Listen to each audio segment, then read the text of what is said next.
Au début, vraiment, le déclic, c'est que c'était sortir du cadre. En fait, sortir de ma bulle parisienne, française. J'avais besoin, en fait, de sortir de tout ça et de me re-questionner, de prendre du temps pour savoir un petit peu qu'est-ce que je veux vraiment, découvrir d'autres manières de penser. Et niveau administratif, typiquement, c'est tout ce qu'est administratif en France, c'est c'est quand même une grosse blague sur tout ce qu'on paye en impôts. Voilà. Petit message Manu. Ce qui a changé, je pense, dans le travail, mais aussi dans ma façon de gérer le voyage, c'est où? C'est bon, tout va bien. Ça se passe. Ah là là, quel bordel. Bonjour à tous et bienvenue sur Time Booster, où je vous donne les meilleurs conseils pour maîtriser votre temps et pouvoir en profiter pleinement. Aujourd'hui, on se retrouve pour une nouvelle vidéo interview avec mon amie Fanny, ici présente, que je vais vous présenter parce que je trouve son parcours très intéressant, étant donné que ça fait maintenant plusieurs mois, plusieurs années en fait, qu'elle a réussi à allier à la fois le fait de voyager et à la fois de travailler, mais ça demande justement une organisation un peu particulière.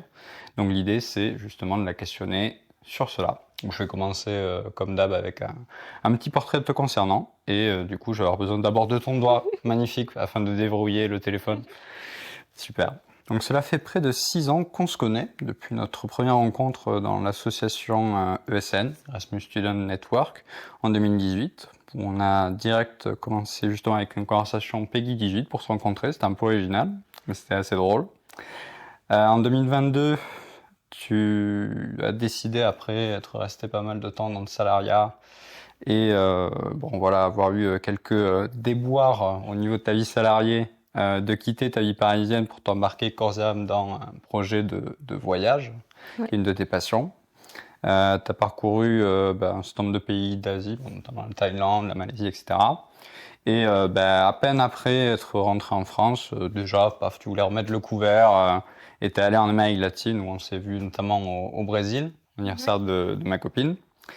Et ce qui est, en tout cas pour moi, assez impressionnant, c'est qu'en général, c'est un peu qui tout double, dans ce genre de parcours, c'est je lâche tout, puis hop, je pars voyager. Alors que toi, tu as quand même continué en fait une activité professionnelle. Donc tu es passé de salarié à freelance, où tu as exercé des missions en tant que responsable de communication pour différentes entreprises. Donc tu alternais tes semaines entre création de sites web et plongée sous-marine, analyse SEO, post et ne pas louper le dernier bus pour pas se retrouver perdu dans la pampa. Donc ça devait être assez challengeant, et là ça fait du coup 2 ans et demi que tu es dans ce système-là, où à la fois tu voyages aussi bien en France comme à l'étranger, et à la fois tu es freelance. Et je trouvais super intéressant de pouvoir te questionner à ce sujet-là, et en tout cas moi de mon point de vue, je trouve que c'est en plus un style de vie qui a l'air de t'épanouir. En tant que tes amis, je suis très content de ça, et en plus là du coup tu as des réflexions autour du fait de potentiellement essayer d'avoir un pied à terre, etc. Donc j'imagine qu'entre le début de ce style de vie-là et maintenant, il y a des choses qui ont pas mal changé dans ta tête.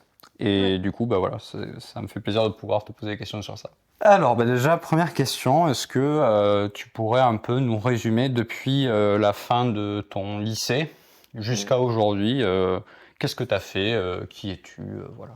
Ça remonte déjà. Au lycée, j'étais en S, et je savais pas trop ce que je voulais faire, mais je savais que je voulais quelque chose de assez large, parce que j'aime bien toucher à tout. Donc j'ai décidé d'aller en école de commerce, qui me semblait quelque chose qui me permet de justement apprendre pas mal de choses et d'avoir encore la possibilité de choisir. Une porte ouverte. Exactement. Donc j'ai fait 2 ans de prépa, 3 ans d'école de commerce. Dans cette école de commerce, j'ai fait une association d'entrepreneuriat qui a déjà été les bases un petit peu de maintenant qu'est-ce que je fais. Et aussi, pendant mon année de césure, j'ai décidé de faire 6 mois de stage et après 4 mois de voyage.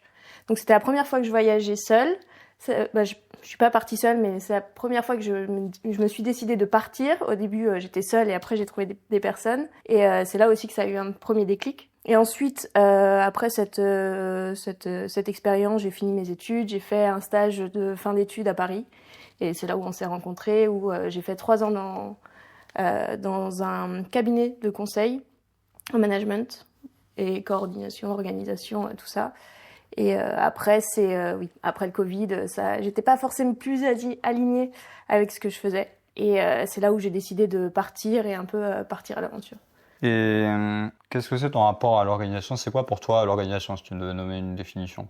Pour moi, il y a plusieurs types d'organisation, je pense. Il y a l'organisation, comment tu gères ton temps. Il y a aussi comment tu gères tu vois, l'environnement, l'espace, mais oui, surtout le temps, je dirais.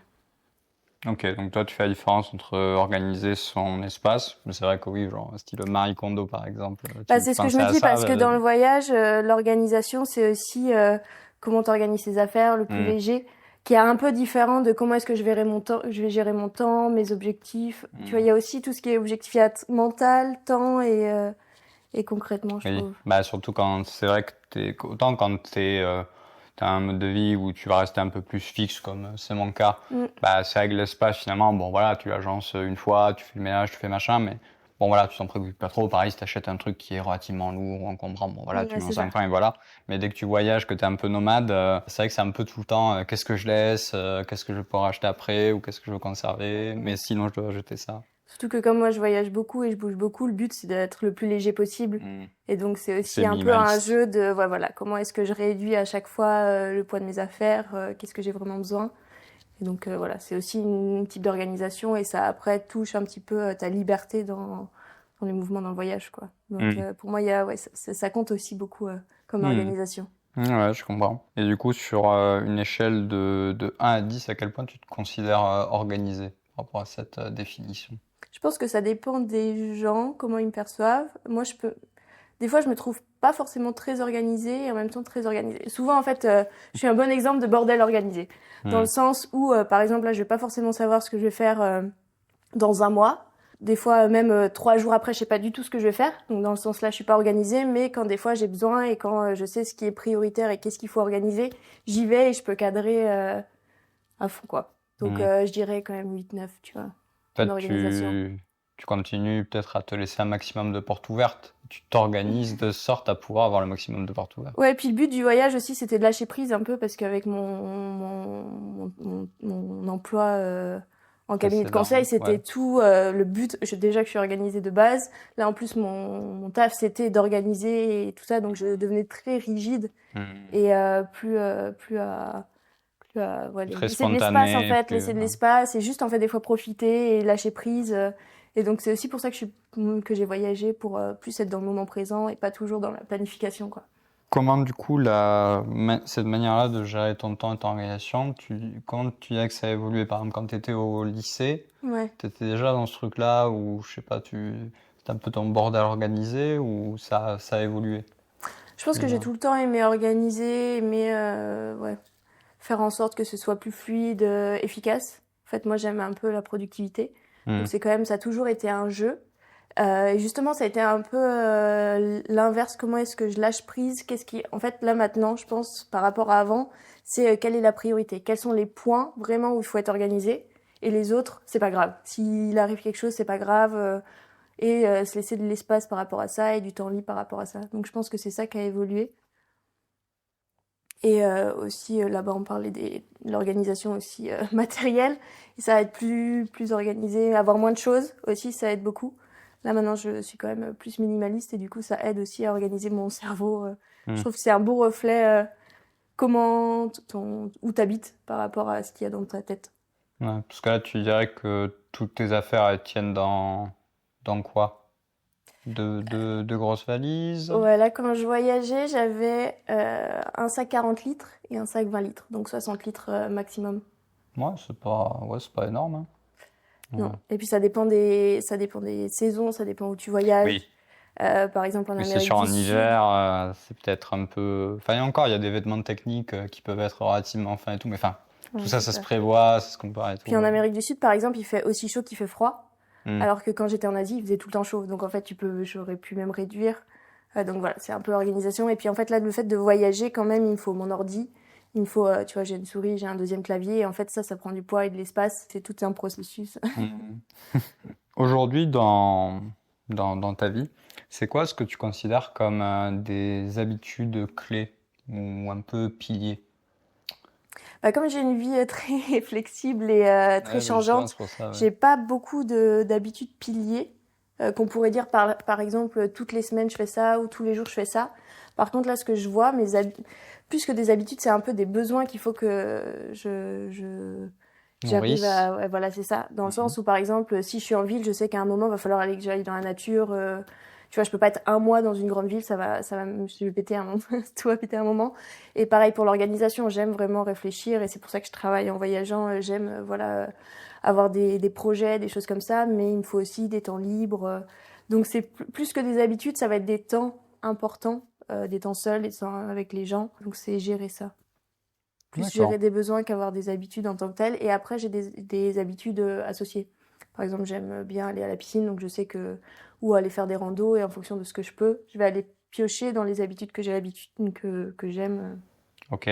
Ouais, t'as genre une bucket list un peu C'est ça. d'habitude en sport, en machin, puis selon ce qui t'arrange logistiquement. C'est Genre ça. là, il y a une piscine qui est pas très loin de chez toi, du coup, tu C'est vas faire ça. natation, mais bon, si t'es dans un endroit où t'as une piscine, mais il faut que tu fasses 30 minutes de voiture. C'est ça. Ou si je suis avec les gens, bah, je vais peut-être pas faire ma Hmm. routine du matin, mais par contre, eux, ils me proposent de faire un autre sport, bah, je vais les suivre. Voilà, donc c'est de s'adapter en fonction du contexte, quoi. Ok, intéressant comme vision. Bah écoute, je te propose qu'on aborde un peu la thématique du voyage. Mm. C'est assez cher. Voyage concilié avec le travail. Et déjà, je voulais savoir un peu pourquoi est-ce que tu voyages? Au début, vraiment, le déclic, c'est que c'était sortir du cadre. En fait, sortir de ma bulle parisienne, française. J'avais besoin, en fait, de sortir de tout ça et de me re-questionner, de prendre du temps pour savoir un petit peu qu'est-ce que je veux vraiment, découvrir d'autres manières de penser. Et en fait, ça a été vraiment ça le déclic. Et donc, moi, quand je voyage, j'essaye vraiment de parler avec les gens, leur poser des questions, être vraiment attentif à comment ils travaillent, comment ils voient la vie, en fait, leur façon de penser en fait, que ce soit du coup en rencontrant d'autres voyageurs qui peuvent être tu vois européens ou ailleurs ou des locaux directement. Et je pense que c'est pour ça que je voyage, pour vraiment m'ouvrir l'esprit et me questionner du coup sur moi et sur voilà tout ce qui en fait est normal pour nous et en fait ça l'est pas forcément.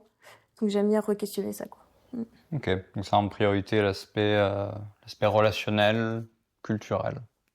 Ouais, Peut-être, même culturel, si ouais, bien c'est sûr il y a ça. les magnifiques paysages et tout ça que tu as pu voir et tout, mais Oui, oui, après je suis très très attentif à mon environnement, donc forcément c'était incroyable de pouvoir voir plein de choses quoi, et de pouvoir avoir des expériences. Il y a aussi ce que je trouve cool, c'est que quand tu voyages, t'es vraiment dans un autre monde.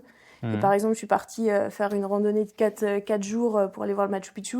Tu m'aurais dit ça en France, je sais pas si j'aurais osé le faire ou je me serais pas sentie capable là-bas, bah t'y vas quoi, parce que c'est incroyable et en Ouais. fait j'arrive à dépasser les limites que j'arrive pas forcément en France. Ouais, c'est vrai, tu peux, surtout quand vraiment il y a personne qui te connaît durant ton voyage, tu peux te permettre d'être un peu une nouvelle personne. C'est Enfin, ça, ouais, c'est ça. du coup, si là par exemple, voilà, tu dis je veux aller visiter, je sais pas, le continent africain, Mm. comment est-ce que tu t'organises là, en amont là? Comment est-ce que tu vas essayer de te dire, ah ben voilà, alors du coup je vais essayer de voir déjà, je sais pas, les paysages que je veux voir, ou alors est-ce que je vais regarder, ah bah tiens, là où c'est le plus facile de trouver des logements, enfin voilà. Bah, moi, ce que je regarde, c'est souvent le climat quand même. Ok. Donc savoir à quelle époque c'est mieux d'aller où. Parce que si t'es en pleine mousson, par exemple, en Asie, Oui. tu peux le faire, mais tu vois beaucoup moins de choses et c'est compliqué. Voilà, donc ça, c'est quand même important. Après, niveau sécurité, est-ce que c'est un endroit où tu peux aller en tant que femme aussi? Euh, c'est un sujet Oui. voilà, Donc que je femme prends un en peu compte. typée européen, on va dire. C'est ça, ouais. Je passe pas inaperçue. Ouais, Et selon donc, les pays. ouais, ça c'est important. Et puis après, moi, j'étais attachée pour aller voir l'Asie et l'Amérique du Sud, mais j'avais pas forcément un pays qui m'importait plus, parce que je connaissais pas grand-chose en fait. Et Mm. moi, l'important c'était d'y aller. Et en général, je choisissais un pays avec un peu une idée de où j'aurais pu aller, mais pas forcément. En fait, Mm. c'est aller pour la première étape et après on verra. Je prenais un avion sans retour, par exemple. Je savais pas quand j'allais revenir. Ils t'obligeaient pas parfois dans certains pays à montrer que tu avais... Et peut-être il y avait des applications qui permettaient de feindre ça, non? Bah nous, ce qu'on avait fait par exemple, moi c'est que j'avais pris un avion que je pouvais annuler, ou je prenais Ouais. un bus que je peux annuler, ou t'as des faux tickets que tu peux prendre aussi, des applications comme ça, donc tu peux trouver quoi. Puis l'idée après c'est de respecter le visa. Moi je suis tout le temps partie au bon moment, voilà, j'ai jamais eu de problème. Donc oui, faut s'informer à l'avance, parce que j'ai failli pas pu prendre mon avion du coup pour l'Argentine. Parce qu'on n'avait pas de billet de sortie. Donc, genre, juste avant de prendre l'avion, on avait 15 minutes pour trouver un billet. Ah oui, pour être Donc, sûr que... ouais, Et faut bien parfois même se... ils demandent de l'argent, enfin de valider le fait que tu aies un certain montant sur ton compte, non? Ça, c'est surtout en Australie. Surtout ça. Les autres, j'ai pas eu ça. Ils m'ont pas demandé. C'est souvent aussi, il te faut un hôtel. Où est-ce que tu vas pour qu'ils sachent exactement. Ok, intéressant. Donc climat, sécurité, et après en fait, si j'ai bien compris, c'est un peu selon tes envies et selon tes rencontres, quoi. C'est ça. Ouais, En en gros. général, oui. Après, je savais l'Asie et l'Amérique du Sud, c'est vraiment un endroit. Il y avait des endroits où je voulais vraiment aller, mais sinon, oui. Après, oui, c'est ça. Oui, Mm. c'est social.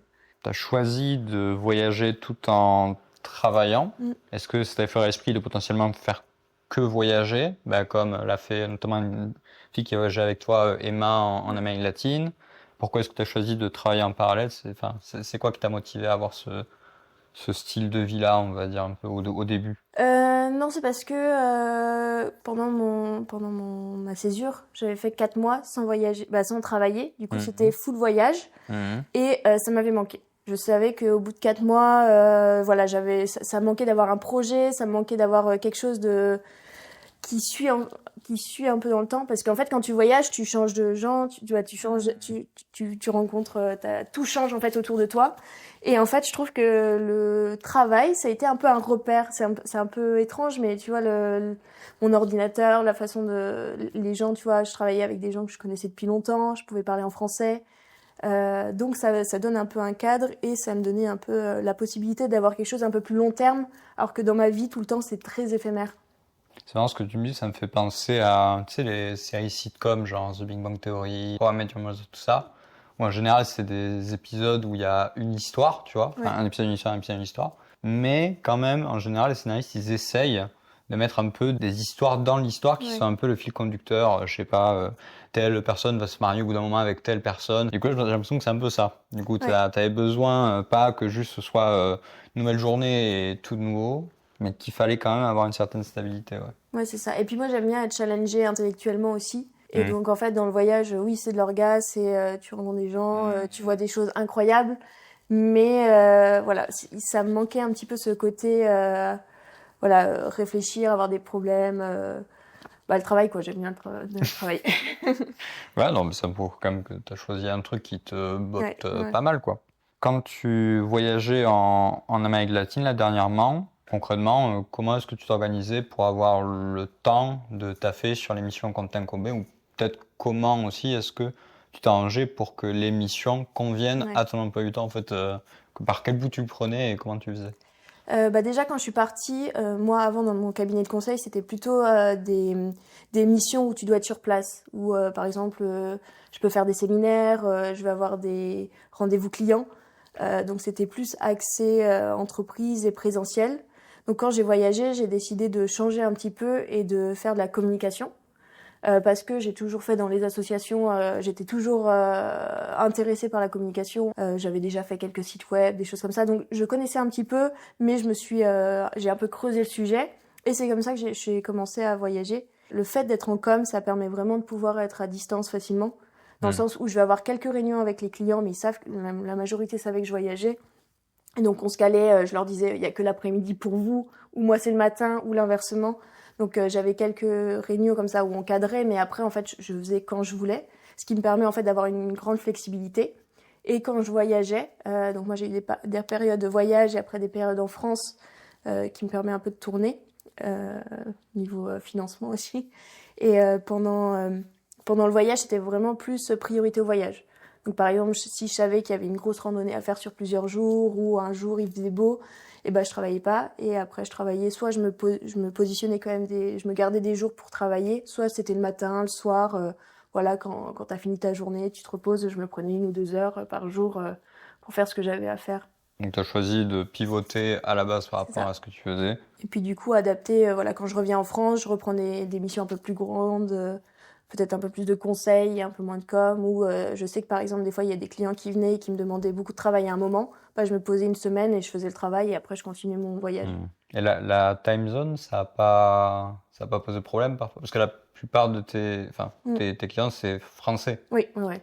Ouais. Et du coup, il n'y avait pas parfois où c'était un peu compliqué, notamment s'il y avait des clients qui voulaient te joindre. Bah, des fois, c'était l'inverse.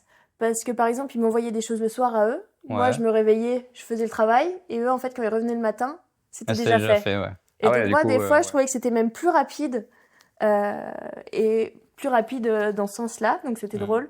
Et sinon, en fait, il y a juste un moment où il y avait une formation. J'ai dû me lever à 5 heures du matin pour pouvoir la faire. Mais sinon, en fait, comme j'avais pas besoin d'être en présentiel, c'est pour ça que je faisais la communication, j'avais pas de gros problèmes. Et t'as quand même assez une planche. Ouais, bah, là où j'étais, ça allait quoi. Genre en Asie, j'avais pas trop de problèmes. Et Amérique du Sud, ça dépendait, mais ça allait. Et également, donc, entre le début où tu as commencé comme ça à voyager tout en travaillant en tant que freelance en Thaïlande et là, ton dernier voyage ou même là actuellement, c'est quoi, tu trouves, qui a le plus changé dans ta manière de gérer le travail avec le fait de voyager? Ce qui a changé, je pense, dans le travail, mais aussi dans ma façon de gérer le voyage, c'est oula. C'est bon, tout va bien. Ça se passe.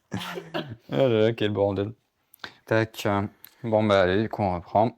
Oui, donc pour ceux qui nous regardent, effectivement, l'angle a peut-être changé parce que du coup, mon ring light que j'avais arrangé avec du scotch parce que c'est pété, bah du coup, on entendait le bout de scotch qui petit à petit se défaisait. Et du coup, à un moment, ça a fait vraiment comme ça, ouais, ça a cédé, mais ça continuait quand même. Mais bon, ça va, le portable a survécu, c'est tout ce qui importe. Ce sur quoi on était, c'était qu'est-ce qui avait le plus changé entre ton premier voyage et bah, là actuellement, ou à la limite l'Amérique latine, dans ton organisation pour mêler travail et voyage. Je pense qu'il y a le plus changé, c'est genre prioriser ce qui est important et déprioriser le reste. Par exemple, savoir ce qui est vraiment important et là où avec les clients, il faut que je fasse attention. Donc me poser, par exemple, si j'ai une réunion, il faut avoir Internet et tout ça. Et le reste, bah, c'est pas grave. Quand il arrive quelque chose, ou par exemple, une fois, on était près de la mer et pendant 3 jours, en fait, impossible d'avoir la Wi-Fi, vraiment. J'ai essayé tous les spots, restos, tous les machins. voilà, et il y a pas d'internet là où on était. Et donc j'étais en mode bon bah c'est pas grave, après je me prends 2 jours et je rattrape tout mon retard. Voilà, donc c'est un peu comment gérer ça et même niveau stress, voilà, bah, on trouve toujours une solution. Et pareil dans le voyage quoi, l'important c'est de savoir où tu dors après, où tu manges. Ouais, tu sais après les bus faut les prendre à l'avance ou pas, les avions, voilà, c'est un peu gérer ça et savoir ce qui est vraiment important ou pas. Ok, on revient au principe des priorités, quoi. C'est ça. Et là, du coup, en tout cas, tu pensais essayer de trouver un pied de terre. Tu as bien aimé Lyon, d'ailleurs, pour ça. Mais c'est quoi, du coup, qui t'a fait réfléchir à ça? Parce que j'imagine que quand tu es parti de Paris, t'avais pas ça en tête. Donc, qu'est-ce qui a changé dans ton état d'esprit? En fait, moi, quand je suis partie, j'avais un profil très particulier. Je pense que j'ai rencontré personne qui faisait comme moi. C'est-à-dire où j'étais backpackeuse, donc vraiment avec le sac à dos et à bouger souvent, mais je travaillais. Donc soit en fait, j'avais des backpackers comme tu dis qui ont tout lâché et qui voyagent pour 1 an et après ils reviennent, ils travaillent. Soit il y avait des digital nomades mais qui étaient là pour 3 mois, 6 mois, à un endroit dans un bel hôtel avec leurs habitudes et tout ça. Et donc moi j'étais un peu entre les deux. Et après 2 ans, je comprends pourquoi les digital nomades sont posés un petit peu plus. Parce que du coup moi j'avais vraiment aimé ça, pouvoir voyager et découvrir plein de choses. Mais en fait c'est hyper fatigant. Le taf, c'est pour ça que là moi je suis retournée en France, même si je bouge beaucoup. Là le fait d'avoir été à Lyon 3 mois, ça m'a permis de plus me concentrer sur mes clients, pouvoir faire plus de choses. Donc voilà pourquoi je me pose la question maintenant de rester plus à un endroit.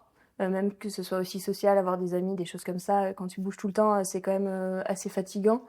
Donc ça dépend de tes priorités. Est-ce qu'on veut voyager ou est-ce que tu veux... Là, des fois, moi, je sais que j'ai des phases où le voyage, c'est important. Là, par exemple, pendant 3 mois, c'était important le pro, plutôt. Donc à Lyon, je me suis concentrée là-dessus. Et là, maintenant, j'ai envie de faire une phase plus découverte. Je vais prendre mon sac pendant un mois. Mais voilà, donc on parlait d'habitude et de phase. Et ben là, ça va être plutôt des besoins. Et donc là, moi, mon besoin, c'est des fois de rester posée pour pouvoir approfondir les sujets. Et des fois, repartir un peu comme ça. Cette liberté, j'aime vraiment beaucoup. Donc toi, ton organisation, tu la raisonnes plus en termes de phase de vie. Bah en fait, au début, ouais, j'essayais de trouver vraiment un peu la situation parfaite dans chaque situation. Et en fait, je me rends compte que toutes les situations ont des avantages et des inconvénients. Et c'est plus changer d'une phase à l'autre, en fait, qui va me permettre de trouver un équilibre sur ce que j'ai besoin. Et ça vraiment, c'est quelque chose que j'ai vraiment appris là en voyage. Parce qu'en fait, l'avantage d'être en freelance, c'est qu'en fait, je fais ce que je veux. Dans le sens où il y a personne qui va me dire qu'est-ce que je dois faire. À part, bon, faut que tu trouves de l'argent pour vivre, mais bon, comment est-ce que je le fais, à quel rythme, avec qui. En fait, tout ça est libre. Et dans le voyage aussi, en fait, je me réveille, je peux choisir est-ce que je veux rester là, est-ce que je veux changer de pays, dans quel pays.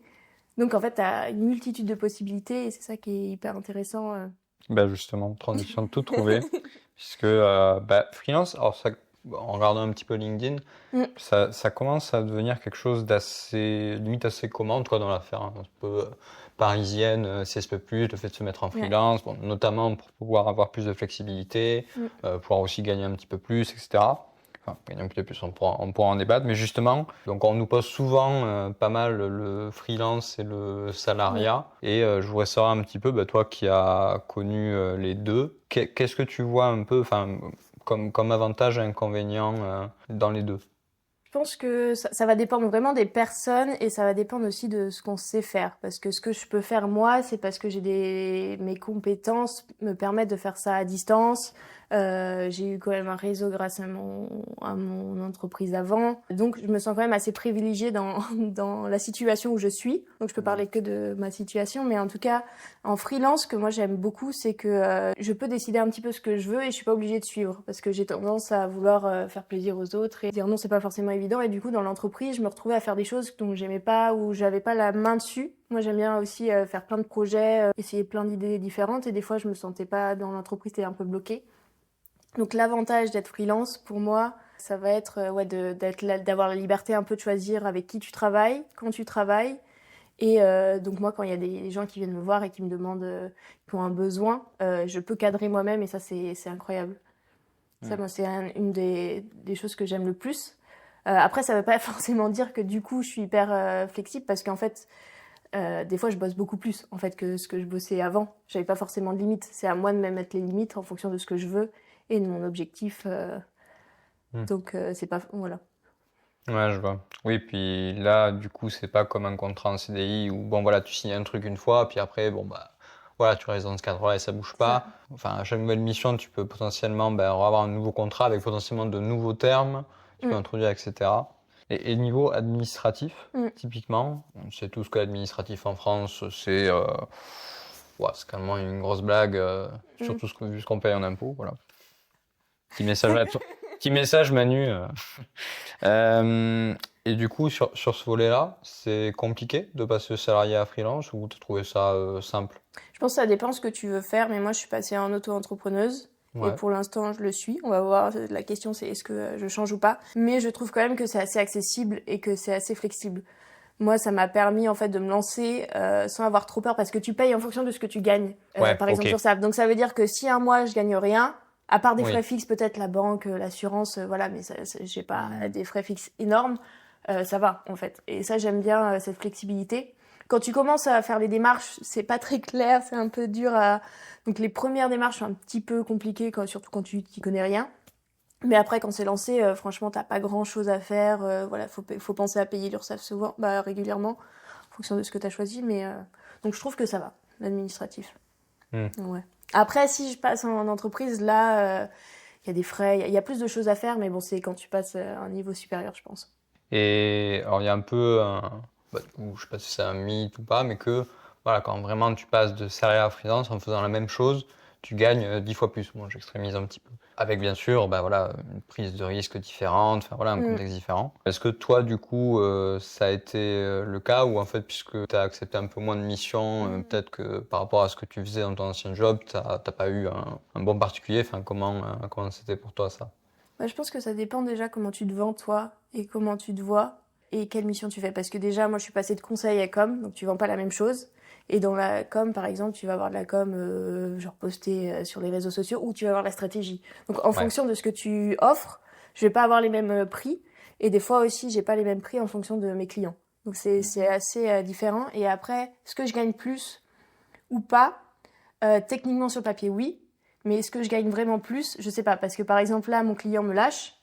Où il y a une crise, là je me disais d'un seul coup il y a de nouveau le Covid, en fait j'ai plus de mission, j'ai plus rien. Donc là j'ai des réserves, mais ça va m'aider si ou par exemple je suis malade ou bon t'es un peu protégé quand même, mais t'as cette insécurité de moi je sais pas dans 2, 3 mois, dans 6 mois, je sais pas du tout comment va être ma vie, combien je vais gagner. Donc c'est ok j'ai plus d'argent, mais j'ai aussi beaucoup plus d'insécurité. Parce que tu as quand même des clients assez récurrents, enfin, de ce que je vois de l'extérieur. Oui, j'ai des clients qui font une petite base, pas forcément ceux qui me payent le plus, mais qui sont un peu réguliers. Et ça, c'est bien. Il y en a un avec qui je travaille depuis que j'ai commencé, donc ça fait 2 ans et demi. Donc ça, c'est cool. Je sais que je vais avoir une base. Mais après, ouais, des fois, je peux gagner 10 fois plus que certains mois.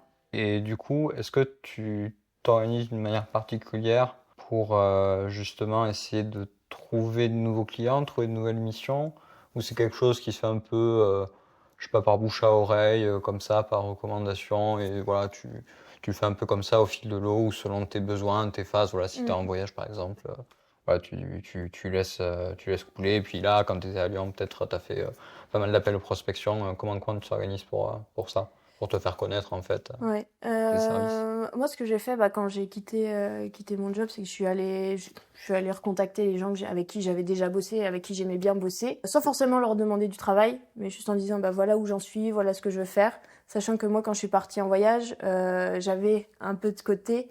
J'aurais pu voyager pendant, je pense, 1 an sans travailler. Donc j'y suis vraiment allée en disant bon bah si je travaille tant mieux. Sinon, tant pis. Et donc, c'était que du bonus, en fait, d'avoir des missions. Donc, moi, j'étais pas stressée en me disant, mince, il faut que j'ai vraiment un salaire à la fin du mois. Et pareil, en fait, j'ai pas de, tu vois, je suis pas en train d'acheter une maison, j'ai pas de gosse. Donc, au pire, je diminue ma façon de vivre et je sors un peu moins. Et c'est pas dramatique non plus, surtout que là où je voyageais, j'avais pas besoin de beaucoup d'argent non plus. Et je voyageais très léger. Donc, il y avait pas cette pression financière. Ouais, donc finalement, tu n'étais pas en mode morte de faim, à dire s'il vous plaît une mission. C'est ça. Et du coup, c'est mieux parce que là, on parlait de prospection, mais en fait, quand on a vraiment envie, ça se sent en général, ou en tout cas, on me dit. Alors que là, moi, je vais plutôt voir les gens, je dis ce que je fais, je peux parler des missions que je suis en train de faire, je peux répondre à des questions. Et en fait, ça vient un petit peu tout seul. Je sais pas comment ça se fait, mais depuis 2 ans, bah, je travaille bien, je pense, et j'ai une bonne réputation, et du coup, les gens me recommandent. Et en fait, c'est assez fluide. Et en fait, comme j'ai commencé 2 ans doucement, et là, ça revient, en fait, j'ai pas de problème de mission. J'ai jamais eu trop de problèmes. Et en plus, pendant mon voyage, si j'en avais moins, je voyageais plus et c'était cool. Donc, je gérais comme ça. Et après, je fais pas vraiment de la prospection en tant que telle, mais je vais voir quand je reviens à Paris, je vais voir mes clients, je vais manger avec eux, mais aussi parce que j'aime passer du temps avec eux. Et tu vois, c'est plus de l'échange que de la prospection en disant, voilà, j'ai cette offre, est-ce que vous la voulez? Oui, oui, tu prends soin de tes relations professionnelles, mais en général, ouais.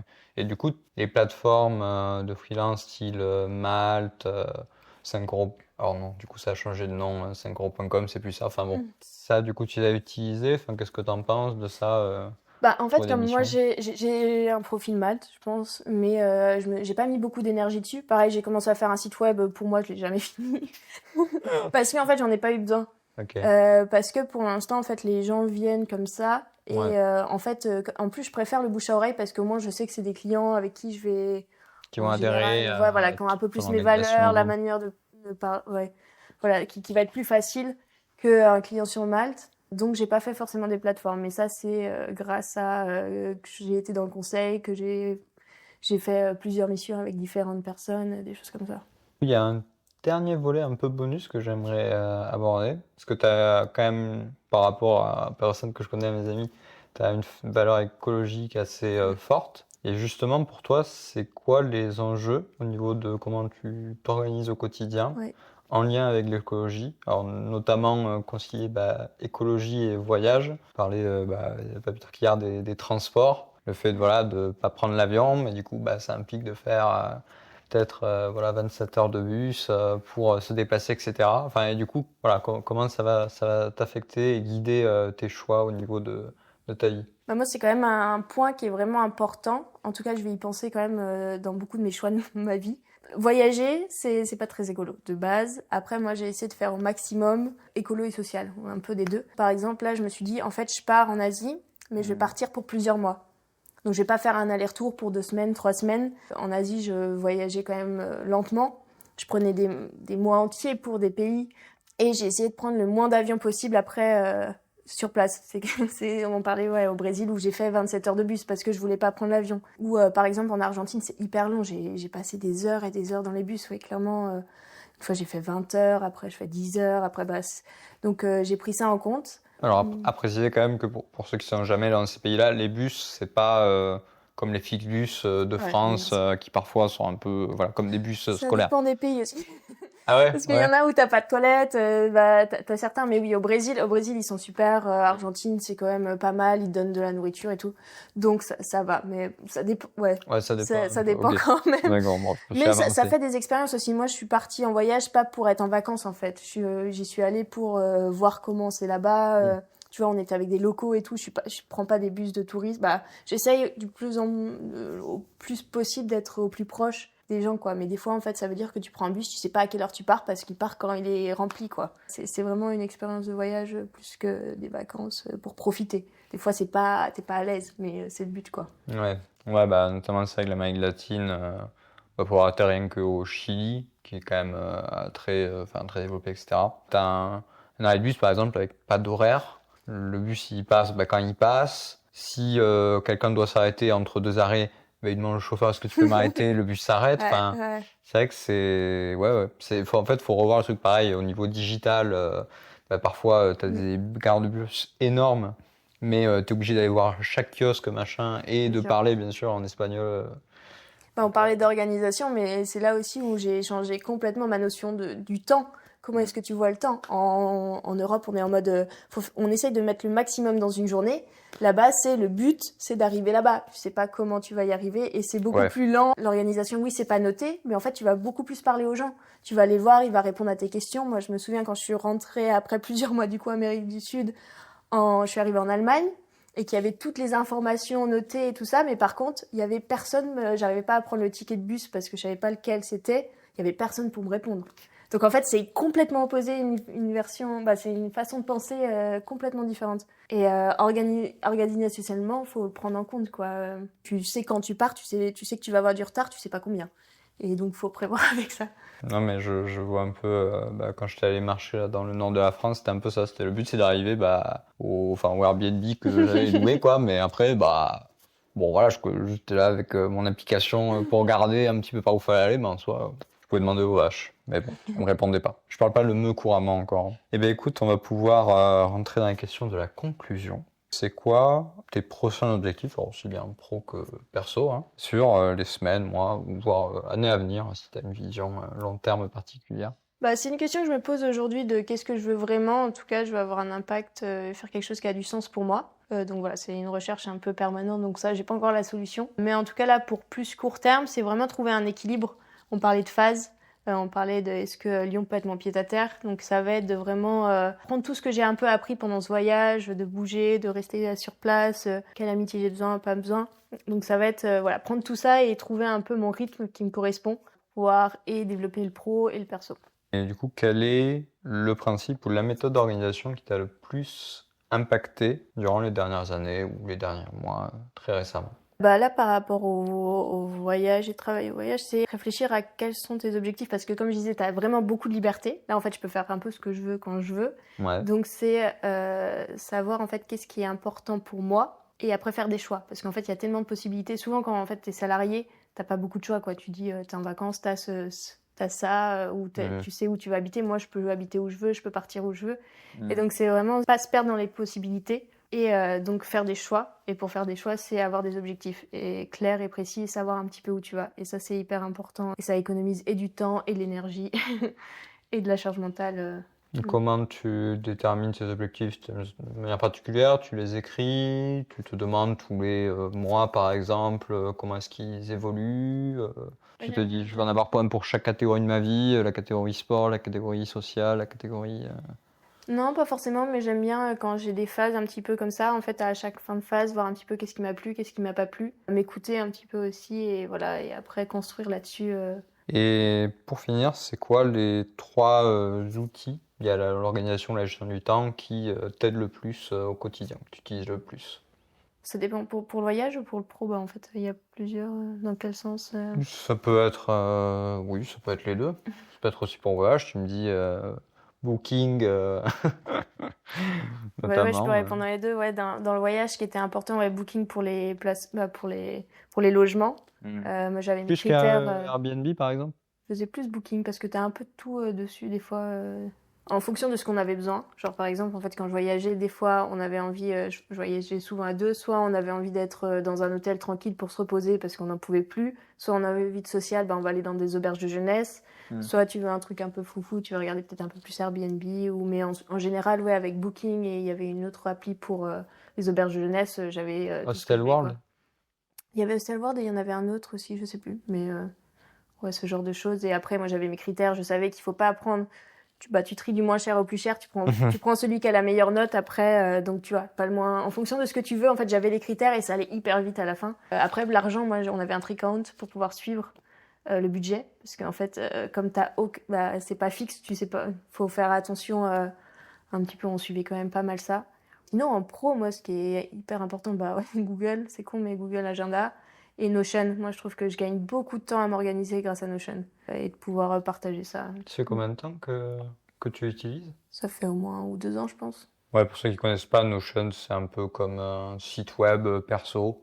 Bah, c'est un peu comme, ouais, c'est un mélange entre un site web et un Google Drive, pour moi un peu. Ouais, pour moi, ça mixe un peu en même temps et Word et Excel et Ouais, Planner. Et en fait, ouais, ça mixe tout. Et c'est en un fait, petit t'es tout pas. en un. Ouais, voilà, c'est ça. Et que tu peux partager, c'est collaboratif. Et je gagne beaucoup de temps avec mes clients avec ça. Oui, c'est vrai, parce que tu peux leur partager du coup des pages Notion où vous faites, je sais pas, un compte rendu d'une réunion, machin, ou tu peux leur montrer des posts. Et puis j'ai un process bien calé pour les posts. Oui, voilà, comme ça ils valident. Et au lieu de faire des échanges de mails, Ouais, ils où ont on juste s'en à sort cocher une plus et tout. case. Voilà, ils disent j'ai relu, voilà mon commentaire. Pas mal. C'est toi-même qui as créé ça de A à Z, enfin, ou alors t'es parti sur une base particulière, un modèle. Non, c'est moi qui ai créé en fonction du client. Ok. Ah oui, selon le client, du coup, t'as adapté un Ouais, process un peu différent. ça dépend de la mission que je fais en fait, mais oui, oui. Sinon, j'adapte un petit peu, mais le fond reste le même. Ok, donc Notion, la Moulaga et Google. Parfait. Bah écoute, merci beaucoup d'avoir répondu à mes questions. Avec plaisir. Bah voilà, j'espère que si vous voulez tenter l'aventure du voyage sans pour autant délaisser le travail, bah, ça aura pu vous donner quelques idées, quelques pistes à creuser. Où est-ce qu'on peut suivre un petit peu ce que tu fais, potentiellement faire appel à tes services, du coup, surtout sur LinkedIn, LinkedIn, ouais. par exemple? Ouais, ce que j'imaginais aussi. Parce que enfin, tu fais surtout avec des institutionnels, d'ailleurs, c'est pas forcément. Ou alors, enfin, non, tu fais avec des entrepreneurs aussi, en fait. Ouais, moi C'est ça. j'ai tout type de clients. J'ai en Ouais, même ouais, temps c'est les ça. grands groupes, les moyens groupes et les indépendants qui se lancent. Donc ça marche. Bah voilà, bah, je mettrai dans la description ton petit LinkedIn. Bah, merci d'être arrivé jusque-là. N'oubliez pas de mettre un petit j'aime si cette vidéo vous a été utile, de vous abonner. C'est ça, exactement. Et bah, moi je vous dis à la prochaine pour une autre vidéo. Salut. Salut. Bah voilà, top. Waouh, la pression a tombé.